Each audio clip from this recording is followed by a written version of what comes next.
In today's video, I'm going to show you how to see a Telegram profile picture quickly and easily on your computer using Telegram Desktop.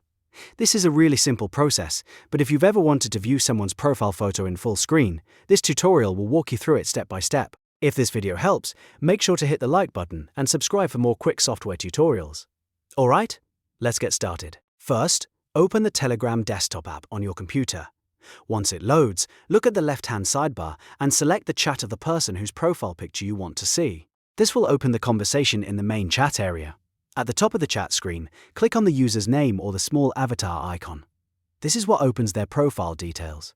On the right side of the screen, you'll now see their profile panel with their information and picture. From here, simply click on their avatar or profile photo. Telegram will open the image in full screen so you can view it more clearly. You can usually zoom in or examine the picture depending on the display options available. And that's it. You've now seen how to open and view a Telegram profile picture on desktop in just a few clicks. If this tutorial saved you time, please give it a like, subscribe to the channel, and turn on notifications for more easy how-to guides, just like this one.